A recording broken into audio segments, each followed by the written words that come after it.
নমস্কার। আশাময়ী নারী অনুষ্ঠানের আরেকটি পর্বে আপনাদেরকে স্বাগত জানাই। আমরা আনন্দিত যে আপনারা এই অনুষ্ঠানে যোগ দিতে পেরেছেন।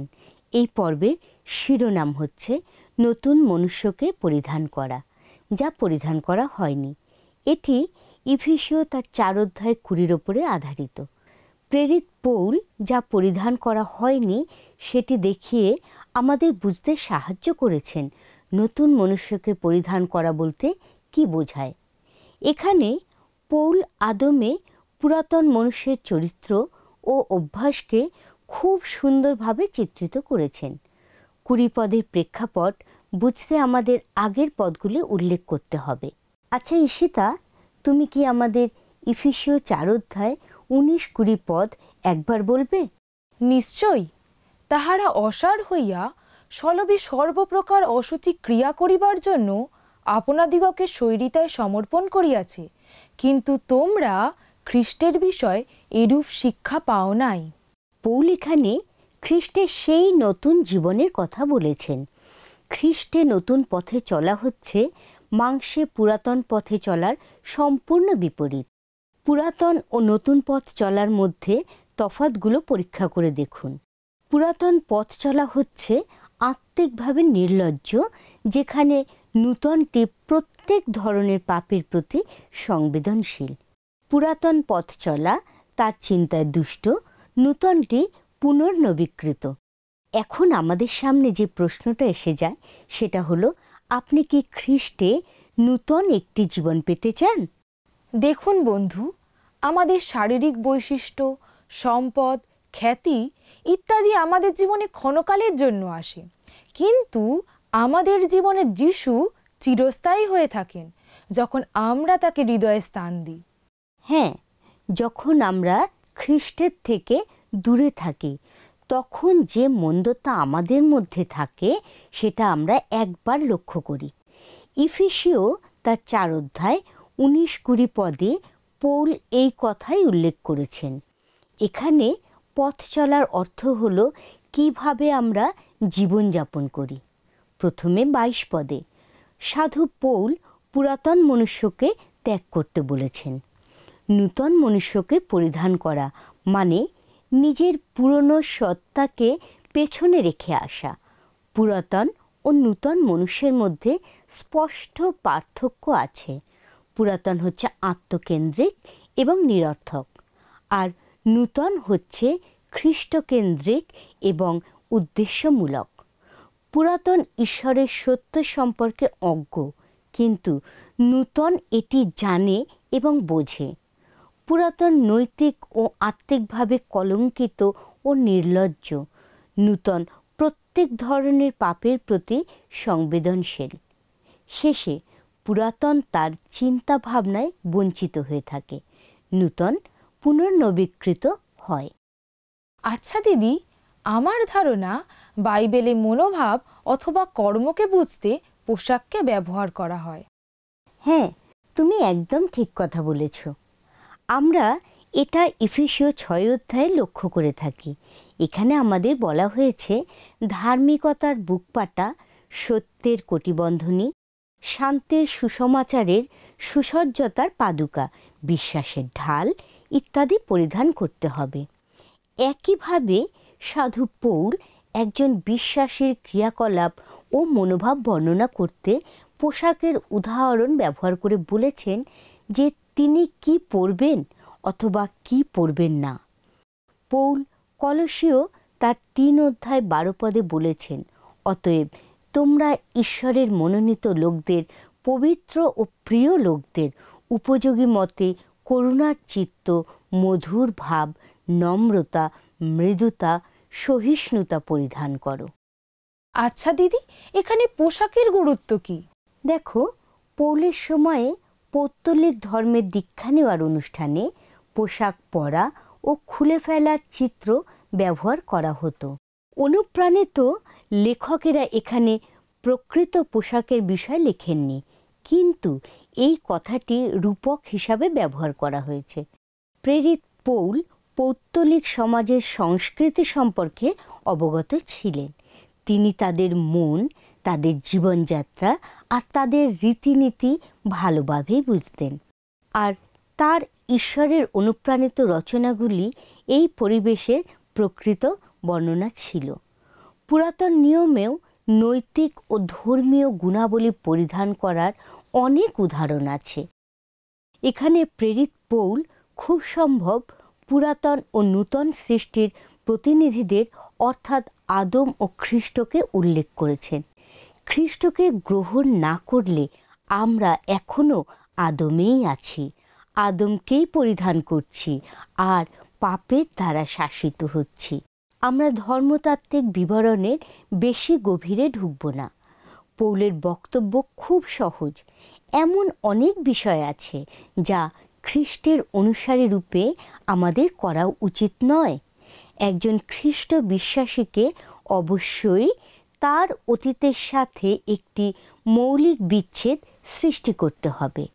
আমরা যখন খ্রিস্টকে গ্রহণ করি, ঈশ্বর আমাদের পাপের পুরাতন পরিচ্ছদ খুলে দিয়ে যিশুর ধার্মিকতার নূতন পরিচ্ছদ পরিয়ে দেন। রেজির কথা মনে পড়ে গেল। রেজি বাইরের কাজকর্মে তার মা এবং দাদাকে সাহায্য করতে খুব ভালোবাসত। সে বাইরের অনেক কাজ করত আর সেই কাজ করতে গিয়ে তার জামা কাপড় ঘামে ভিজে যেত আর নোংরা হয়ে যেত। আর যখন এমন হতো, সে মনে করত যে শেষ পর্যন্ত সে তার কাজ সম্পূর্ণ করতে পেরেছে। সে একটা কথা সবসময় বলতো, কাজের শেষে সব থেকে ভালো সময়টা তখনই আসতো যখন আমি আমার কাজের পোশাক খুলে ফেলতাম, ভালোভাবে স্নান করে একটা পরিষ্কার পোশাক পরে নিতাম। তখন আমার মনে হতো যেন আমি একজন নতুন মানুষ হয়ে গেছি। এখানে সাধু পৌল এই রূপকটাই ব্যবহার করেছেন।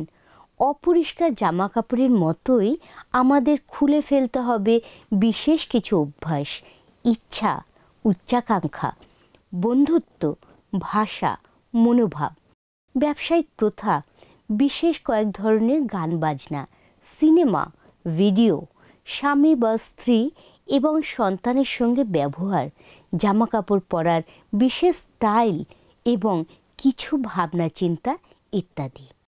আচ্ছা, খ্রিস্টের জ্ঞান সংরক্ষণের বিষয়ে শোনার আগে আমাদের জন্য ভ্রষ্টাচার সম্পর্কে আর একটু বেশি করে বলবে দিদি?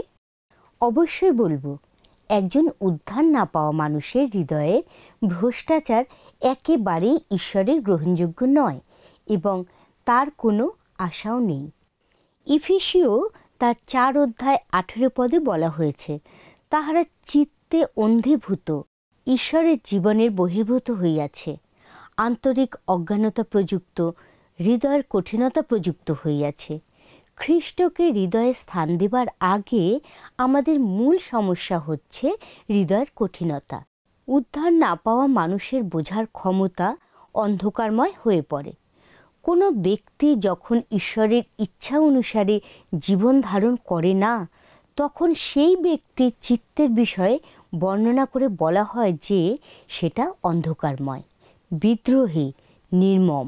হৃদয়ের মধ্যেই ঈশ্বর কাজ করে থাকেন, আর সেই কারণে মানুষের হৃদয় হয় স্নিগ্ধ ও নমনীয়, অথবা পাথরের মতো শক্ত হয়।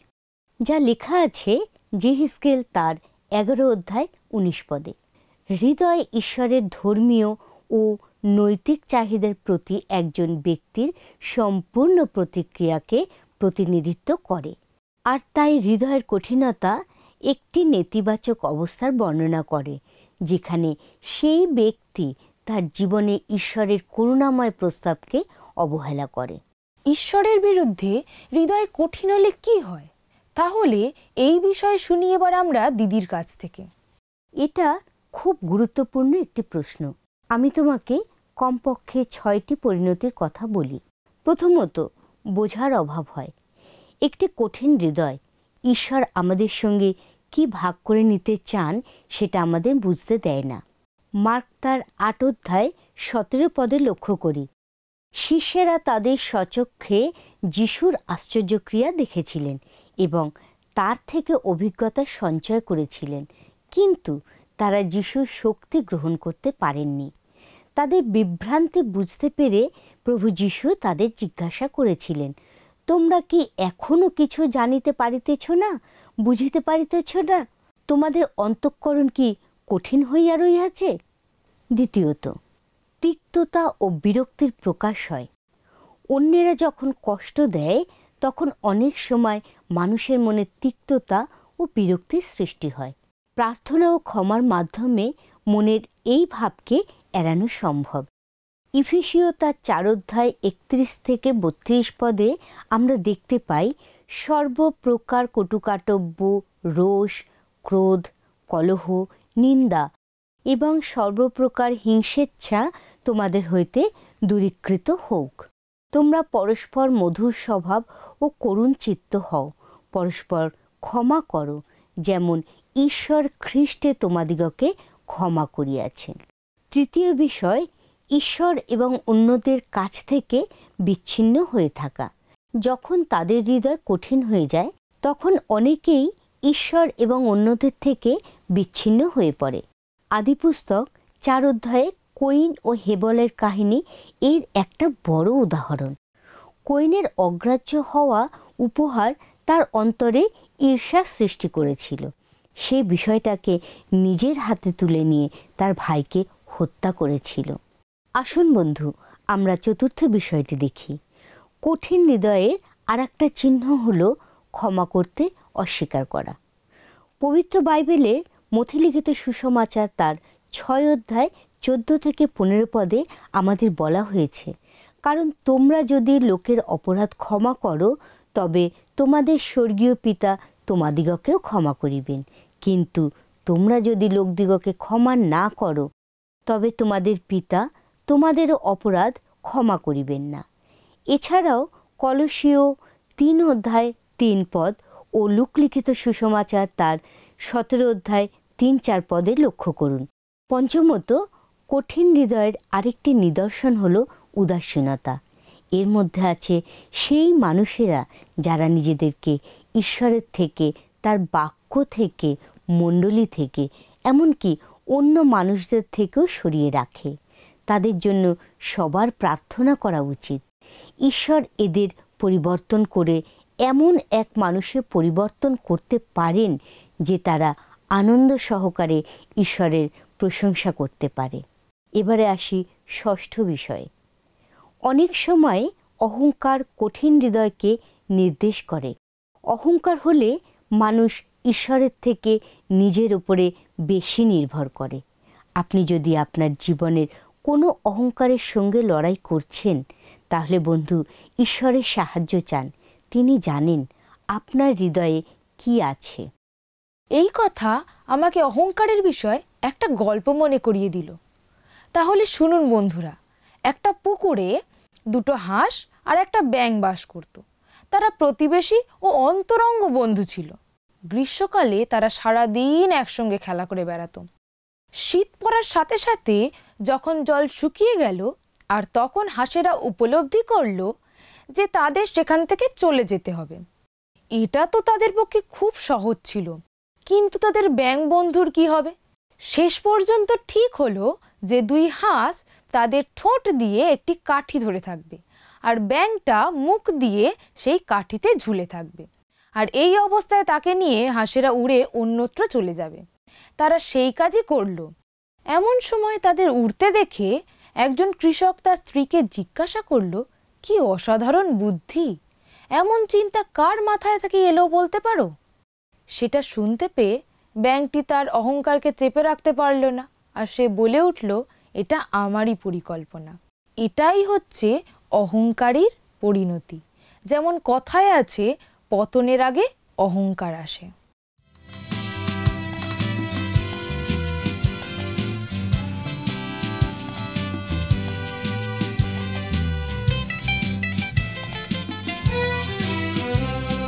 সততা, বিশ্বাস, প্রেম 3টি নদীর নাম, মোদের জীবনে জীবনে বয়ে চলে অবিরাম। সততা, বিশ্বাস, প্রেম 3টি নদীর নাম, মোদের জীবনে জীবনে বয়ে চলে অবিরাম। সততা, বিশ্বাস, প্রেম 3টি নদীর নাম।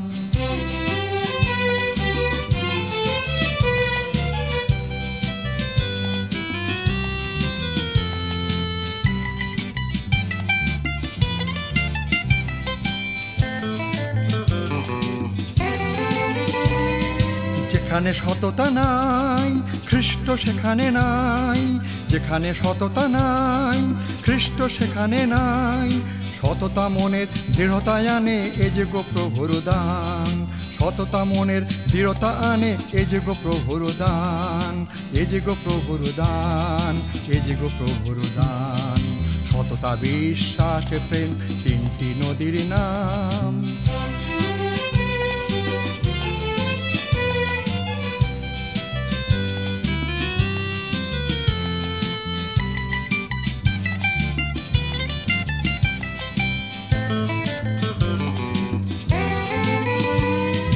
বিশ্বাসে অবিচল সে তো মনে পায় বল, যে বিশ্বাসে অবিচল সে তো মনে পায় বল। অবিশ্বাসী প্রভুকে দেয় দুঃখ অভিমান, অবিশ্বাসী প্রভুকে দেয় দুঃখ অভিমান, দুঃখ অভিমান, দুঃখ অভিমান। সততা বিশ্বাস প্রেম তিনটি নদীর নাম।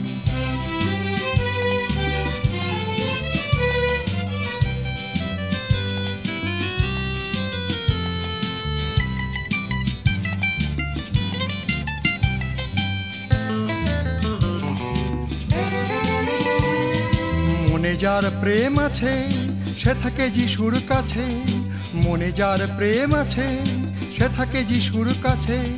তিনটি নদীর মিলনে জাগে প্রভুর জয়গান, তিনটি নদীর মিলনে জাগে প্রভুর জয়গান, প্রভুর জয়গান, প্রভুর জয়গান।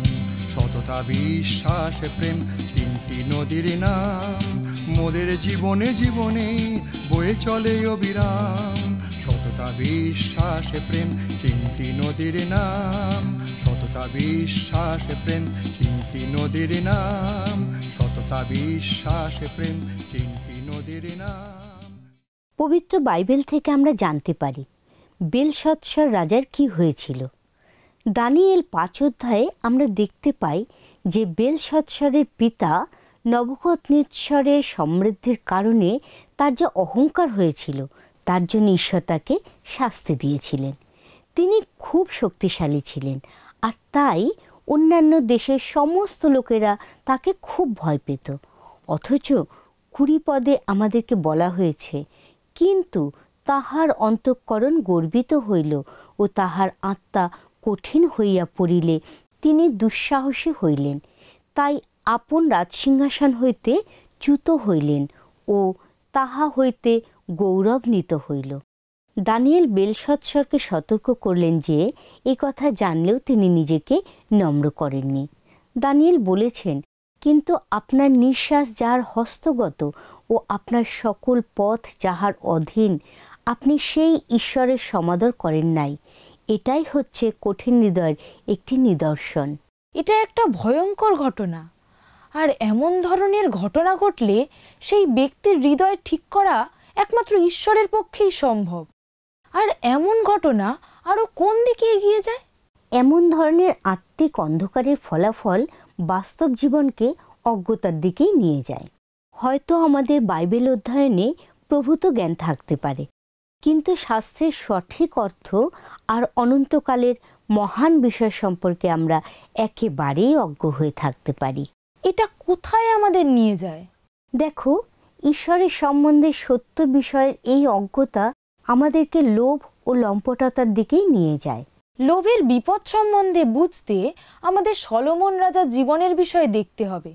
সলোমন আশীর্বাদ যুক্ত ছিলেন এবং তিনি তার জ্ঞান ও ধনের বিষয়ে প্রসিদ্ধ ছিলেন, কিন্তু তার লোভ, লম্পটতা, পৌতলিকতা এবং বিদ্রোহের জন্য তিনি তার আশীর্বাদ হারিয়েছিলেন। তার কর্মের কারণে তিনি, তার বংশধরেরা এবং সমগ্র ইসরায়েল বংশানুক্রমে কষ্টভোগ করেছিলেন। হ্যাঁ বন্ধু, এটা একদম ঠিক কথা। সলোমনের বিদ্রোহের জন্য যে 6টা সতর্ক বার্তা ঈশ্বর তাকে দিয়েছিলেন, এখন সেগুলো আমরা একটু দেখি। ঈশ্বর সলোমনকে যে সতর্কতা এবং বিচার দিয়েছেন সেগুলো একবার আমাদের ব্যাখ্যা করে বলবে দিদি? সলোমন পৌত্তলিক স্ত্রীদের বিবাহ করে ঈশ্বরের নিয়ম লঙ্ঘন করেছিলেন। এই স্ত্রীরা তার মনকে ঈশ্বরের পথ থেকে সরিয়ে দিয়েছিল। তিনি তার লোভ ও ও লম্পটতা সামলাতে পারেননি এবং ঘটনাক্রমে 1000 জনকে বিয়ে করেছিলেন। সলোমনের স্ত্রীরা তাকে দিয়ে প্রথমে তাদের দেবতাদের জন্য মন্দির নির্মাণ করিয়েছিল আর তারপর সেই সমস্ত দেবদেবীদের পুজো করিয়েছিল, যা আমরা পাই প্রথম রাজাবলী তার 11 অধ্যায় 1 থেকে 2 পদ। সলোমনের অবাধ্যতার কারণে কেবল তার উপরে নয়, কিন্তু সমগ্র ইসরায়েলের উপরে ঈশ্বরের বিচার নেমে এসেছিল। ঈশ্বর দেখিয়েছিলেন যে সলোমনের ভুল লোভ, বিদ্রোহ, দ্বন্দ্ব ও বিবাদের দিকে নিয়ে যায়। সলোমনের প্রতি বিচারের অংশ হিসাবে ঈশ্বর প্রতিজ্ঞা করেছিলেন যে তার পরিবারের কাছ থেকে তিনি 12 জাতির 10 জাতিকে সরিয়ে নেবেন। সংযুক্ত রাষ্ট্র হিসাবে ইসরায়েল কেবল 2টি প্রজন্ম অবধি আশীর্বাদ পাবে। ঈশ্বর দেখিয়েছিলেন যে সলোমনের ভুল, লোভ ও বিদ্রোহ আশীর্বাদকে তছনছ করে ফেলে। তার আশীর্বাদকে তছনছ করে ফেলার জন্য অনুশোচনা করে তিনি তার উপদেশক গ্রন্থে লিখেছিলেন।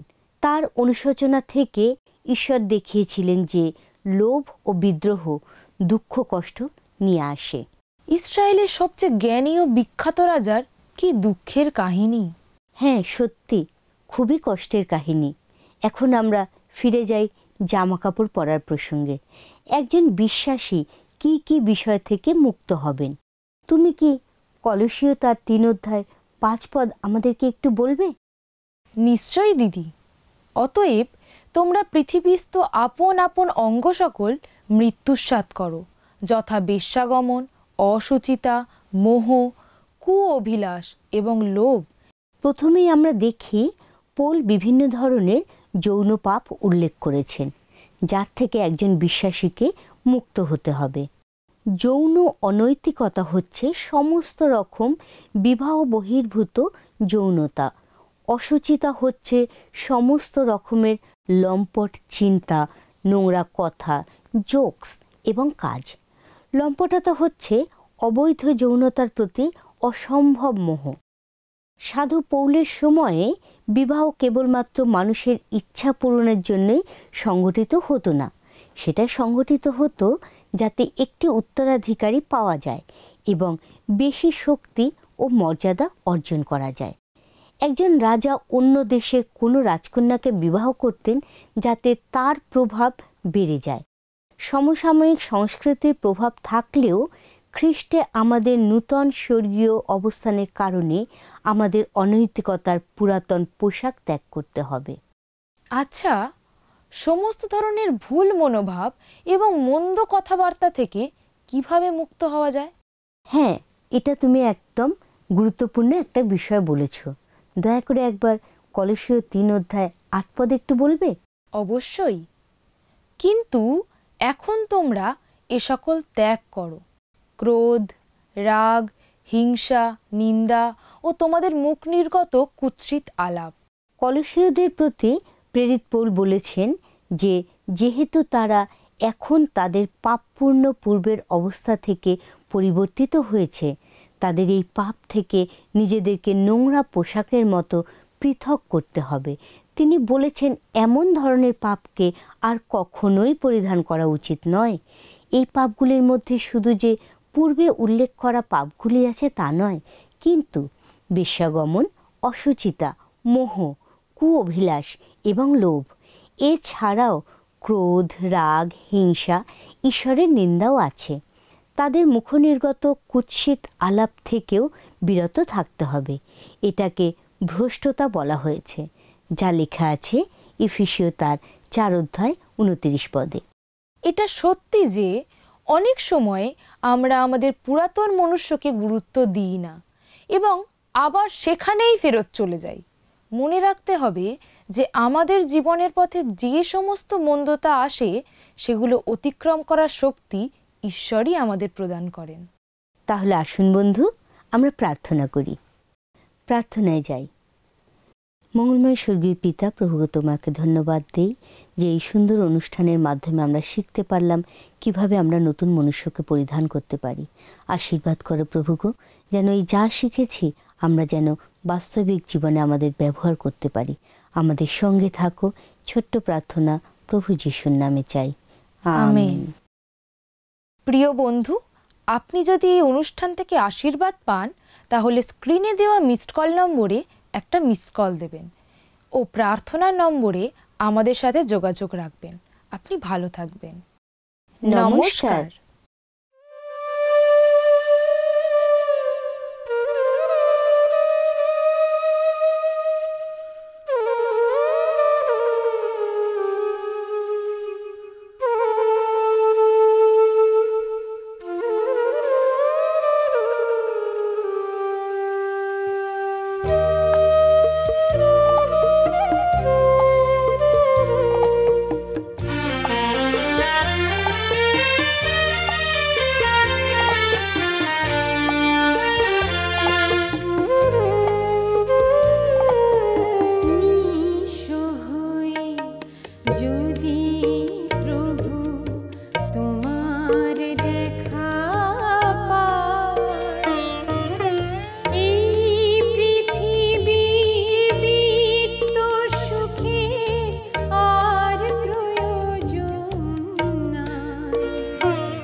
গত সপ্তাহের আমাদের বিজয়ী দর্শক বন্ধু হলেন পূর্ণিমা পাছাল, হাওড়া থেকে।